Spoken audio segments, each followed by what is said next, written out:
Em lugar, desejar um feliz sábado a todos. É um prazer poder estar aqui convosco e ter esta oportunidade de dirigir algumas palavras que eu espero que sejam edificantes para todos nós, está bem? Nos últimos agosto, família, tivemos a oportunidade de estar no acampamento de famílias. Este acampamento que se realiza anos na Costa de Lavos. E o tema principal deste acampamento teve a ver com a nossa luta, a guerra que nós vivemos neste mundo, não é? Uma guerra que nós sabemos que é uma guerra que enfrentamos todos os dias, não é? É uma luta diária. Foi um pouco à semelhança do que foi dito na escola sabatina. E a verdade é que houve ali várias meditações sobre batalhas que existiram na Bíblia, que a Bíblia nos apresenta, e houve ali algumas lições interessantes, não é? E talvez partilhe algumas delas ou alguns pensamentos aqui convosco esta manhã. Eu hoje gostava de convidar-vos a abrir a Bíblia, porque de certa forma também está dentro deste contexto de guerra, não é? De luta. Um texto que se encontra em Êxodo, no capítulo 13. Gostava que abrissem em Êxodo 13 e vamos ler a partir do versículo 17. Aliás, vamos ler 17 e 18, está bem? Êxodo 13, 17 e 18, o texto diz assim: Tendo o Faraó deixado ir o povo, Deus não o levou pelo caminho da terra dos filisteus, posto que mais perto, pois disse, para que porventura o povo não se arrependa, vendo a guerra, e torna ao Egito.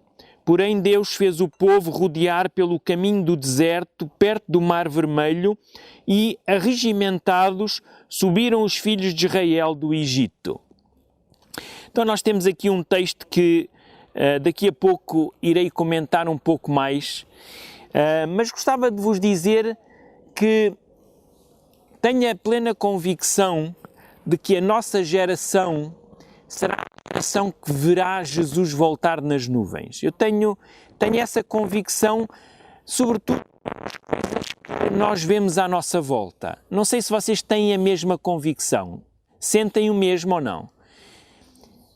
Eu acho que os tempos que nós estamos a viver são muito particulares e as notícias que nós vemos diariamente também nos ajudam a ter esta consciência, é ou não é?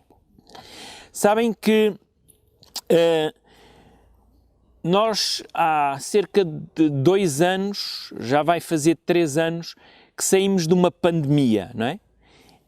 E esta pandemia, eu tenho a impressão que foi um ponto de viragem na nossa sociedade. Eu penso que foi um marco muito importante, não é? Sabem que também houve uma grande pandemia em 1918. Já ouviram falar nessa pandemia? Foi a febre amarela ou a febre espanhola. Vocês ouviram já falar dela? Sabem que quando nós comparamos essa pandemia de 1918 para a pandemia que vivemos há poucos anos, existe realmente grandes diferenças. Se bem que na primeira pandemia, quando eu digo primeira, não foi a primeira no mundo, mas estou a falar destas duas, nesta primeira espanhola, as pessoas tiveram a convicção que Jesus estava quase a voltar nessa altura. As pessoas, houve um estado de calamidade muito grande, houve muitas mortes. Reparem, se nós tivermos em conta aquilo que aconteceu naquela altura, presume-se que morreram entre 17 milhões a 100 milhões de pessoas. Não foi o caso desta pandemia, por exemplo, agora. Sabemos que atingiu 1/4 da população mundial. Hoje nós somos muito mais, não é? Naquela altura o mundo contava com cerca de 2 bilhões de pessoas. Hoje nós somos 8 bilhões, não é? Então, quer dizer que as condições e a população também era diferente, mas foi uma pandemia muito mais catastrófica, não é? E aquelas pessoas, ao viverem aquela pandemia, elas ficaram assustadas e tinham a convicção que o tempo do fim estava para chegar. Eu imagino aí a Igreja Adventista ou os irmãos adventistas dessa altura, não é? Só que, entretanto, passaram 100 anos, já 100 e poucos anos, e Jesus não veio. E agora está aqui o pastor Samuel a dizer que está convicto que Jesus está breve para voltar, não é? Quem não diz que não passarão mais 100 anos? Sabem, há uma grande diferença que eu vejo entre a primeira pandemia, a de 1918, e esta que nós vivemos. Sobretudo no mundo em que nós estamos a viver. Não tanto da pandemia, porque a outra foi até superior a esta, houve mais mortes e tudo, mas as condições do mundo. Sobretudo as condições morais do mundo. Enquanto que o mundo há 100 anos atrás vivia uma moralidade mais condigna, pelo menos com os princípios bíblicos, havia o mal, com certeza, havia coisas más que aconteciam no mundo, mas olhando para as famílias, não é? Havia princípios, havia regras, não é? Havia uma moral que se tentava viver, não é? Quando nós olhamos 100 anos depois, como é que está a moralidade do nosso mundo? Já imaginaram? Ou já pensaram nisso? Completamente diferente. Talvez eu fale para os mais velhos que aqui estão, que foram educados por pais ainda mais antigos do que eles, não é? Pais que viveram a tal febre amarela, por exemplo, e com certeza os princípios e os valores que foram passados não têm nada a ver com os valores que hoje a sociedade vive, é ou não é? É muito diferente. Eu vivo há meio século, mais ou menos, está quase a fazer meio século, e eu acredito, e quando eu era pequenino, a vida era diferente do que é agora. Então, moralmente, nós percebemos que esta sociedade decaiu bastante, é ou não é? Uma sociedade que chama ao bem mal e ao mal bem, é ou não é? Estamos a viver numa sociedade assim, em que as coisas que antes eram princípios, que eram baluartes, hoje não significam nada. Então, por esse sentido, nós podemos perceber que o mundo não tem volta a dar. Sabem que Deus, Ele atuou sempre em momentos em que a moralidade do seu povo, da sociedade, estava em baixo. Lembremos-nos, por exemplo, do dilúvio. O que é que a Bíblia nos diz? Diz-nos que, por causa da maldade do homem, por causa do seu coração ser mau continuamente, o que é que Deus fez? Deus deu ao homem, na altura quando falou isto, 120 anos mais de existência, não é? Porquê? Porque moralmente já não havia volta a dar. Não havia. Por exemplo, quando nós nos lembramos de Sodoma e Gomorra, o que é que acontecia nestas cidades? Não havia volta a dar. Deus destruiu. Lembro-me quando Deus teve uma conversa com Abraão e disse-lhe: olha, a tua descendência vai para o Egito, vai lá ficar 400 anos, mas depois virá para aqui. E quando Deus disse isto, deu àquele povo que ali estava, aos cananeus, 400 anos de misericórdia. Quando Josué entrou, Deus disse: destrói tudo.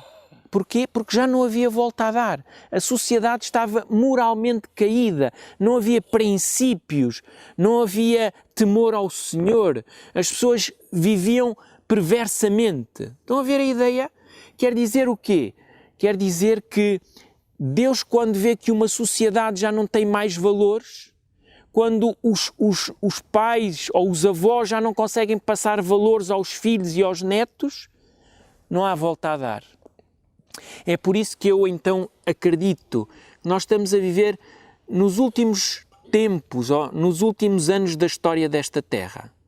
Anos em que nós percebemos que o mundo já não vai voltar para trás. Não é? A moralidade já não vai voltar para trás. Jesus vai ter que pôr um fim, porque senão todos nós nos vamos perder. Porque a Bíblia, ela é clara, não é? Se Ele não abreviar estes dias, nenhuma carne salvaria. É verdade que isto está num contexto, teve a ver com a perseguição dos 1260 anos, mas o que diremos nós agora? Se Jesus não abreviar a sua vinda, realmente nós seremos influenciados para o mal. Queridos irmãos, quando eu peguei no texto de há pouco, e se nós pusermos os nossos olhos no texto novamente, nós vemos aqui que Deus vai retirar o seu povo do Egito. E ao retirar o povo do Egito, Deus vai fazer uma coisa. Deus vai fazer com que este povo, em vez de passar pelo território dos filisteus, Deus vai levá-los por um outro caminho muito mais longo, não é? E nós perguntamos, por que razão é que Deus fez isto? Por que razão é que Deus fez com que o seu povo desse uma volta maior e não passasse a direito, não é? Em sentido reto para o território de Canaã? O próprio texto diz-nos o porquê. Se vocês me acompanharem, nós lemos aqui, no versículo 17 diz, para que, meio do versículo mais ou menos diz, para que porventura o povo não se arrependa vendo a guerra e torne ao Egito. Então, Deus conhecia o seu povo. Deus sabia o quê? Deus sabia que se o seu povo atravessasse pelo território dos filisteus e os filisteus viessem contra eles, o que é que ia acontecer? Iam sentir medo e queriam voltar o quê? Para o Egito, é ou não é? Então Deus conhecia o coração daquele povo.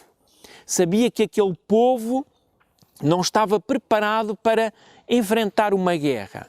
Não estava preparado para avançar naquele caminho. Bastava ele ver indícios de guerra, alguma ameaça, e o que é que ia acontecer? Aquele povo iria desistir, iria dizer, não, vamos para trás. Nós sabemos, conhecemos a história. Quantas vezes o povo murmurou, não é? Por falta disto e daquilo. Deus conhecia aquele povo. Então, por Deus conhecer, Deus vai fazer com que este povo não passe a direito, mas dê uma volta. Mas é curioso que o povo tinha uma outra ideia de si próprio. O povo de Israel achava que ele estava preparado para enfrentar qualquer coisa. Sabem porquê que eu digo isto? Porque o texto também diz isso. Reparem que o texto, no versículo 18, diz que arregimentados, ou seja, tendo armas, tendo, proteção, arregimentados, subiram os filhos de Israel do Egito. Então, quando os filhos de Israel saíram do Egito, eles devem ter saído com armas. Devem ter saído com armamento em que eles disseram, venha quem vier. Venha quem vier, a gente está aqui para enfrentar. Queridos irmãos, a verdade é que Deus conhecia este povo. E embora o povo pensasse que aquelas armas lhes dariam segurança, que estavam prontos para a batalha, viesse quem viesse, Deus sabia que não era verdade. Deus sabia que eles não conseguiriam enfrentar essa guerra e que o que iria acontecer é que eles iam voltar novamente para o Egito. Sabem que, à mesma semelhança, Deus conhece o seu povo hoje. E para este povo que vive os últimos anos desta terra, Deus também sabe que não está preparado para aquilo que vai acontecer. Um povo que acha que está preparado. Queridos irmãos, se eu vos perguntar assim, vocês estão preparados para a vinda de Jesus? Começamos a pensar e dizemos, sim, eu conheço as Escrituras. É ou não é? Eu sei o que é a marca da besta, eu sei o que é a lei dominical, eu sei que o sábado é o sinal do Senhor, eu sei que a perseguição virá, eu sei que o Estado e a religião vão se unir para perseguir, eu sei que vai haver uma moeda única, não é? Eu sei que vai haver um controle económico, eu sei tudo, é ou não é? Será que nós estamos preparados para a vinda do Senhor? Lá no fundo, nós estamos arregimentados. Eu vou à igreja, eu leio a Bíblia, eu falo de Jesus às pessoas. Então, nós sentimos que até estamos arregimentados, estamos seguros, não é? Sabemos mais do que aqueles que estão lá fora e que não conhecem as coisas que nós conhecemos. Então, nós sentimos uma segurança, não é? Sentimos segurança. Não, Jesus vai voltar, os tempos vão ser difíceis, mas vamos estar firmes de pé.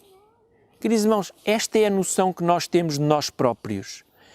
Mas se calhar a noção que Jesus tem de nós é outra. Sabem, quando nós olhamos o primeiro século, quando Jesus veio a esta terra,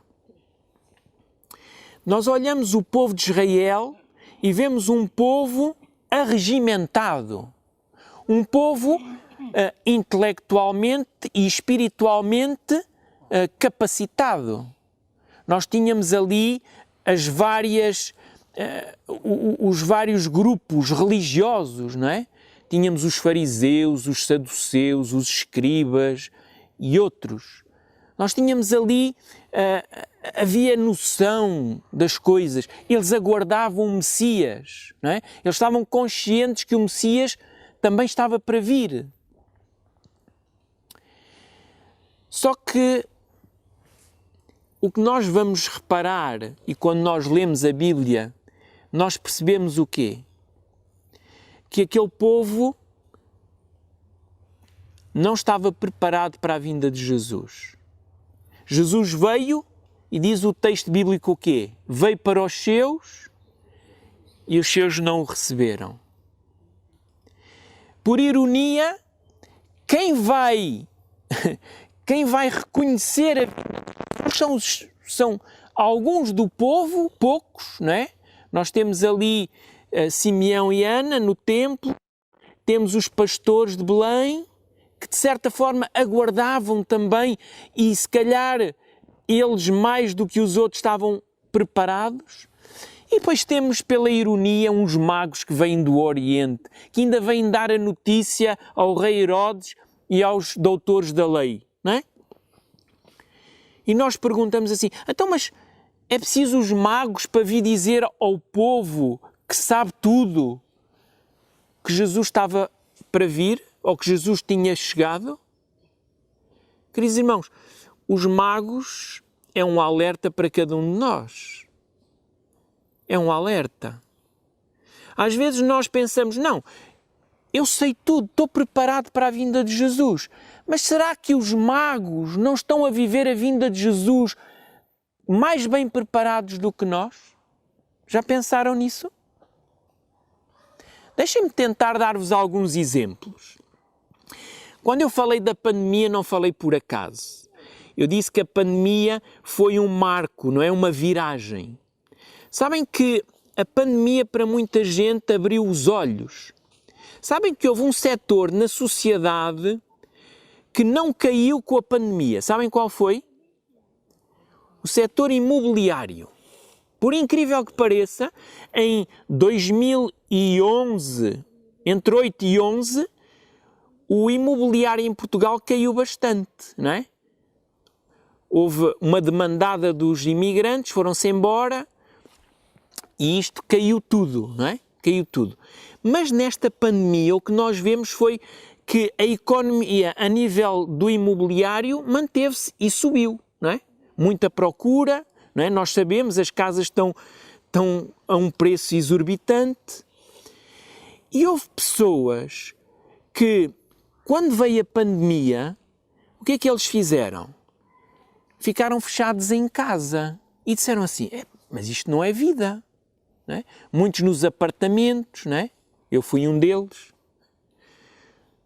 Então disseram assim, não, isto nós vamos é para o campo, não é? E então houve muitas pessoas que tomaram decisões, os tais magos, tomaram decisões e foram deixando as suas casas na cidade, por isso é que o imobiliário continua a crescer, foram vendendo as suas casas nas cidades e comprando as suas casas no campo, não é? Só que o interessante é que a Igreja Adventista, o povo de Deus, tem esta mensagem há mais de 150 anos, é ou não é? Há mais de 150 anos que Ellen White nos diz, ou nos disse, pela inspiração de Deus, que o seu povo devia viver no campo, trabalhar nas cidades no sentido de evangelizar as cidades, mas viver no campo, não é? Queridos irmãos, ao fim e ao cabo o que nós estamos a ver é que houve pessoas que abandonaram as cidades, os seus empregos, para viver uma outra qualidade de vida que se vive no campo. Quando eu conheço adventistas que sabem a verdade e que decidiram ir viver para a cidade, precisamente o contrário. Quiseram mudar para a cidade. E depois a desculpa é sempre esta, nós temos de estar na cidade até ao fim, porque a cidade precisa ser evangelizada. Sabem, Ló também pensava assim. Eu vou para aquela cidade e vou ajudar aquela cidade a conhecer o Deus verdadeiro, o Deus de Abraão. Mas o que é que aconteceu? O que é que aconteceu à sua família? Não é? Então, nós temos esta mensagem, mas são os magos do Oriente que nos vêm ensinar alguma coisa. Eu lembro-me de mesmo pessoas da televisão que eram apresentadores comentarem isso, que estavam a mudar de casa. Não é? Então é interessante ver como é que as pessoas, o sentido comum da sociedade percebe uma coisa e nós, que sabemos a mensagem, parece que estamos a fazer o contrário. Ou não nos importamos, ou achamos que não é relevante, não é importante. Um outro aspecto que aconteceu com a pandemia foi que as pessoas começaram a dar muita importância à forma também como comiam, como se come. E eu apercebi-me que com tudo aquilo que aconteceu no mundo, houve pessoas que começaram a aderir a um estilo de vida melhor. Não só ir para o campo, mas comer também diferente, não é? E a verdade é que, ao longo do tempo, mesmo dentro da igreja, eu tenho conhecido irmãos que tinham restaurantes vegetarianos. Eu digo que tinham, porquê? Porque, por alguma razão, foram à falência. E a gente pergunta, mas não dava? Eu lembro-me, há uns anos atrás, abriu um restaurante em Lisboa que era a Granovita. Não sei se alguns de vocês foram lá comer. A Granovita era um restaurante adventista, dirigido, orientado pela própria União, não é? da nossa igreja, e havia fila cá fora que dava volta ao quarteirão à espera para entrar dentro do restaurante. Incrível! Tinha um prato saudável, saboroso e barato. Entretanto, as chefias começaram a mudar, começou a haver novos dirigentes e começou-se a mudar a política da gestão do restaurante. E agora já não havia aquela refeição barata, continuava a haver a refeição saborosa, mas havia uma refeição que era a peso, não é? pesava-se na balança, não é? E a verdade é que, pouco a pouco, a coisa foi caindo, deixou de dar lucro para dar prejuízo e depois fechou-se. E isto é o que tem acontecido com muitos irmãos que abrem restaurantes. Só que quando nós olhamos à nossa volta, o que é que nos dizem os magos do Oriente? Os restaurantes vegetarianos estão a aparecer, não é? É ou não é? As pessoas estão a ter cuidado com a alimentação, procuram comer o melhor, procuram ter saúde. Temos esta mensagem há mais de 150 anos ou não temos?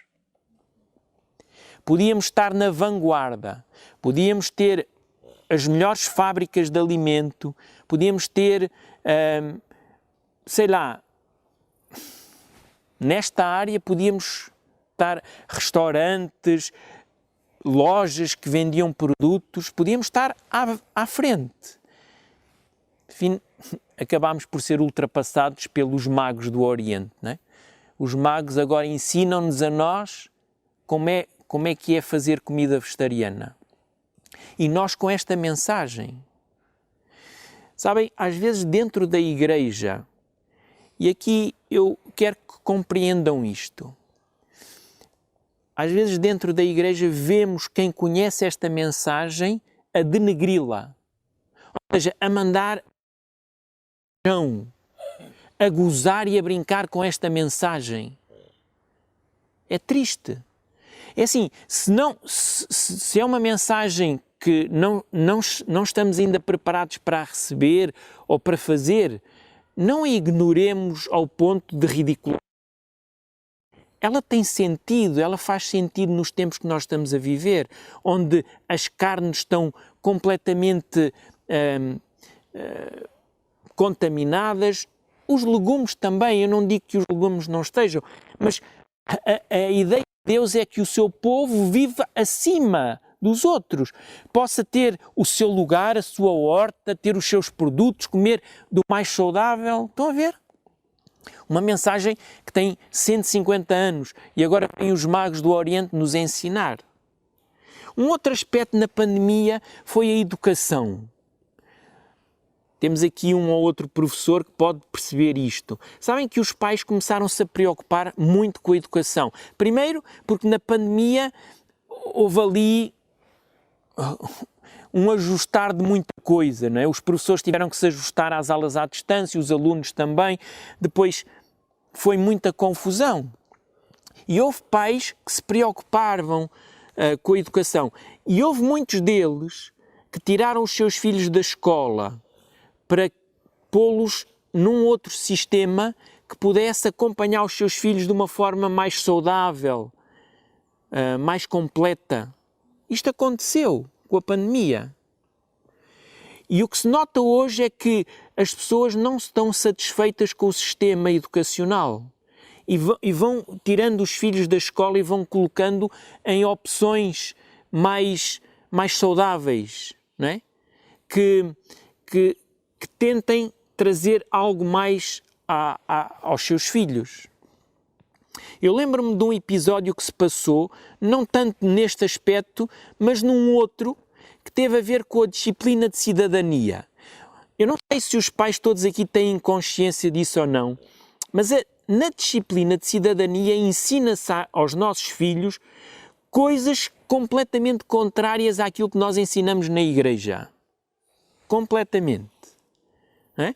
Desde a sexualidade, à forma como vemos os outros.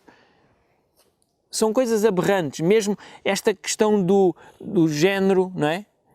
A aceitação da homossexualidade. Então, houve um pai em Guimarães que tinha, penso que 1 ou 2 filhos na escola e que tinham essas disciplinas, e o pai lutou em tribunal para que os seus filhos não tivessem essa disciplina. Porquê? Porque essa disciplina passava valores contrários ao que o pai passava aos filhos. E aquilo foi difícil, ele lutou contra o Ministério da Educação, mas ganhou. foi a tribunal, os filhos perderam acho que um ano escolar, pelo menos, mas no final o tribunal deu. E estamos a falar de pessoas que não são adventistas, são os tais magos, que estão mais atentos à educação das crianças e dos filhos do que muitas vezes nós, que temos uma mensagem de educação com mais de 150 anos, onde a nossa mensagem dizia o quê? Para nós educarmos os nossos filhos, para sermos nós pais a fazer esse trabalho. Como é que nós queremos que os nossos filhos sejam salvos para Deus, estejam preparados para a vinda de Jesus, se eles são educados e se eles têm a mesma lavagem cerebral dos outros todos que andam no ensino normal? Como é que o meu filho pode ser diferente? É só por uma hora que vai à igreja ou 2 ao sábado? Então, os magos estão-nos a ensinar lições a nós que devíamos saber isto há mais de 150 anos e continuamos atrasados, a viver como isto não fosse importante. E estamos nós a pensar o quê? Estamos nós a pensar que estamos preparados para quando Jesus voltar. Não, quando Jesus voltar, eu sei tudo. Queridos irmãos, como eu disse há pouco, no tempo de Jesus, os sacerdotes sabiam tudo. De certa forma, eles eram privilegiados. Os sacerdotes, a classe sacerdotal e mesmo o povo de Israel era privilegiado, não é? Mas isso não lhes deu vantagem em relação aos magos, por exemplo. Não deu vantagem. O que nós sabemos hoje sobre a vinda de Jesus não nos dá vantagem. Somos privilegiados, mas não nos dá vantagem em relação aos de fora. Porque senão era injusto. Se nós tivéssemos mais vantagem do que os lá de fora, era injusto para a salvação. Nós somos mais privilegiados, temos um conhecimento que não têm. Mas se os magos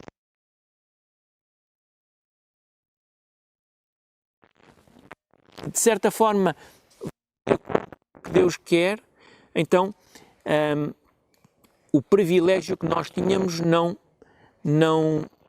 nos serviu de grande coisa, porque esse privilégio conseguiram chegar lá também. Então é importante nós pensarmos nisto, queridos irmãos. É importante. O povo de Israel, quando saiu do Egito, ele estava convencido que vinha com as armas certas, que vinha com as que os egípcios deram, os escudos, as lanças, os arcos, e que estavam preparados para enfrentar, e Deus sabia que não estavam. Será que esta pandemia que veio agora não foi uma misericórdia de Deus para o seu povo? Sabem que, ouvindo o Rodrigo Silva há uns tempos atrás, na altura da pandemia, que a pandemia pode ter sido Deus. A gente não gosta de pensar que Deus traz a doença, a dor, o sofrimento. E realmente Deus não traz, Deus permite. Mas sabem o que é que diz, por exemplo, Jeremias? No capítulo 14 até ao capítulo 17, Jeremias diz que Deus utiliza-se de 4 coisas para chamar a atenção do seu povo. Uma delas é a seca. Com a seca vem a fome. Com a fome vem a peste. E com a peste pode vir a espada. Não é? Então, Deus utiliza-se destes 4 elementos quando o seu povo anda completamente distraído. Quantas vezes Deus trouxe a guerra, trouxe outros povos para invadir. No tempo de Elias, a seca, a fome, não é? Que eles até comiam os filhos, não é? E a espada, como eu referi, não é? Então, queridos irmãos, o Rodrigo Silva dizia: não terá sido o dedo de Deus? Será que Deus não teve a ver com esta pandemia? Sabem que esta pandemia, ela ajudou muita gente a olhar o futuro de forma diferente. Muitos magos lá fora aprenderam a lição. Será que o seu povo que conhece a sua mensagem não aprendeu lição nenhuma? Será que o seu povo continua a achar que está preparado para a vinda de Jesus? Neste acampamento, como eu vos falei, coisas interessantes. E abriu-se um grupo do WhatsApp, e neste grupo do WhatsApp houve uma mãe que partilhou um vídeo da filha, uma menina de 4 anos. Sabem o que a menina de 4 anos teve a fazer? A mãe a filmar e ela a tirar tudo o que era da Disney, né? Tudo o que era bonecos da Disney, jogos da Disney. Ela até tinha um peluche do tamanho dela da Disney, da Minnie, não é? E outros, ela deitou tudo para o lixo. Alguma coisa aconteceu naquele acampamento para que aquela mãe e aquela filha se sentissem impelidos a fazer isto. Irmãos, quantos de nós gastam horas da Disney? Eu já nem digo desenhos animados, porque nós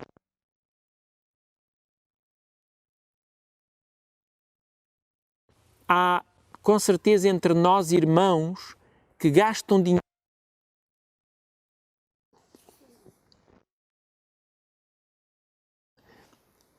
Passamos horas a ver coisas que não nos edificam. Substituímos a leitura da Bíblia por essas coisas.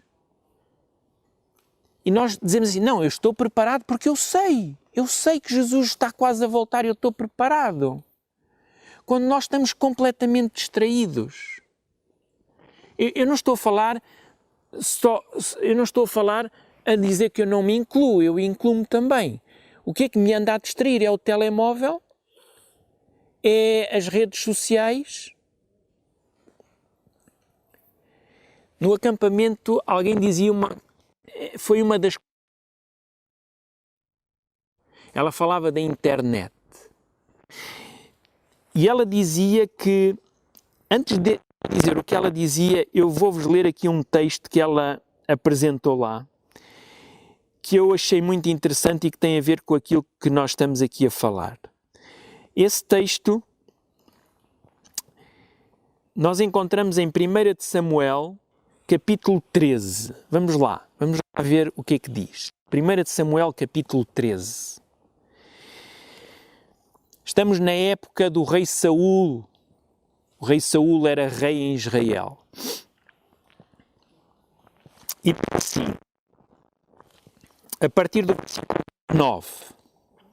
Ora, em toda a terra de Israel, nem um ferreiro se achava, porque os filisteus tinham dito para que os hebreus não façam espada nem lança, pelo que todo Israel tinha de descer aos filisteus para amolar a relha, a sua enxada, o seu machado, israelitas 2/3 de um ciclo para amolar os fios dos arelhos das enxadas e 1/3 de um ciclo para amolar machados e aguilhadas. A peleja não se achou nem espada nem lança na mão de nenhum do povo que estava com Saul e com Jónatas. Porém, se acharam com Saul e com Jónatas, seu filho. Nesta época, ou quem é que tinha armamento dentro do povo? Era só o rei. Saul e Jónatas, o seu filho. Reparem uma coisa, Deus nunca precisou que o povo tivesse armamento, não é? Deus venceu muitas batalhas sem o povo mexer um dedo, é ou não é? Não era as armas que iam dar segurança, mas é curioso aqui neste texto, diz-nos o seguinte, diz-nos que este povo não tinha espada, porquê? Porque não havia ferreiro, não havia um ferreiro, não havia alguém que amasse, não é? que fizesse os instrumentos de ferro? Não havia. Queridos irmãos, será que nós estamos a viver uma época que nos está a faltar ferreiros? Que os ferreiros que eu estou a falar é homens e mulheres que estejam capacitados para apetrechar o povo de Deus com armas. Será que está a faltar esses ferreiros? Vejam, não havia um ferreiro para armar aquele povo. Então o povo estava por cima. Sabem o que é que acontecia? O povo tinha que pagar ao seu inimigo para amolar os seus instrumentos de agricultura. Nem tinham armas, eram os da agricultura. Será que não está a acontecer isto connosco hoje? Será que nós hoje não estamos a pagar aos filisteus para consumir coisas que não nos fazem bem? É a Netflix, é a internet, é um sem número de coisas que nós estamos a trazer para nos entretermos e, de certa forma, estamos a nos distrair com a missão para a qual Deus nos deu. Queridos irmãos, este povo pagava para ter aquele material afiado. Será que nós estamos a pagar para o inimigo continuar a entreter-nos e achando que estamos preparados para a vinda de Jesus? Sabem, muitas vezes nós dizemos, não, pastor, mas há coisas boas. A televisão, a TV Cabo traz coisas boas, também podemos ver coisas boas. Sabem o que é que podemos chamar a isso?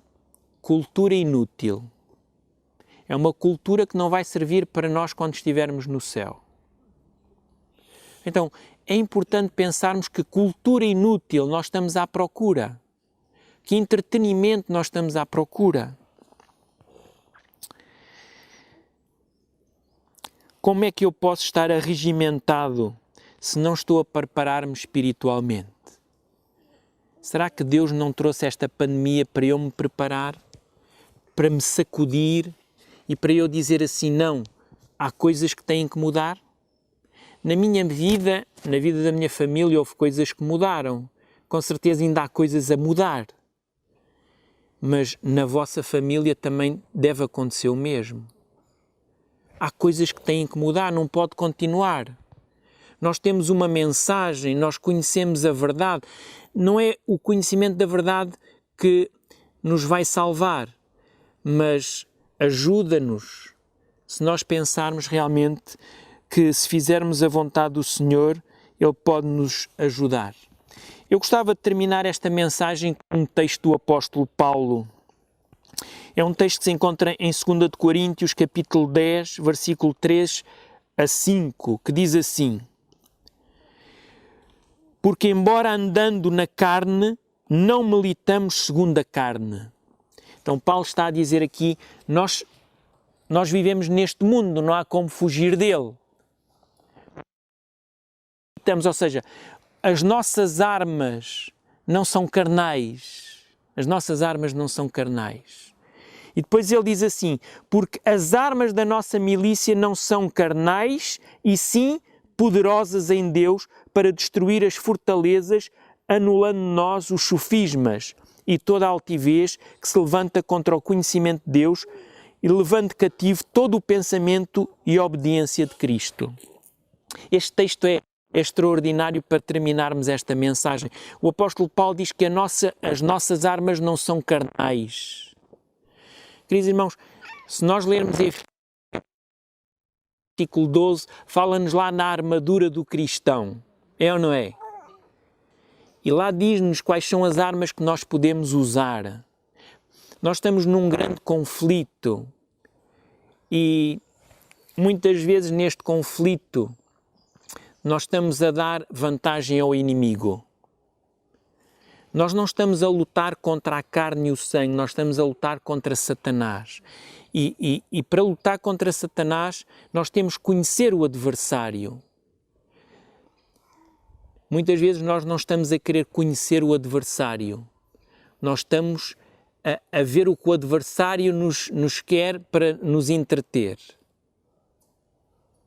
Nós devíamos estar à procura de conhecer o adversário nas Sagradas Escrituras, para estarmos atentos e não nos deixarmos levar, não deixarmos cair. Queridos irmãos, estamos na luta, estamos numa guerra. Não pensemos que a nossa vida é um mar de rosas, é um passeio largo, tranquilo. Para o cristão é uma guerra que nós estamos. E se queremos um dia estar na pátria celeste, temos que nos arregimentar com as armas do Senhor. Quem sabe um dia destes falo-vos das armas do Senhor, está bem? Que Deus vos abençoe e que esta meditação não seja para pensarem que eu estou a apontar a alguém, porque esta mensagem também é para mim, está bem? Que Deus nos abençoe a todos. Amém.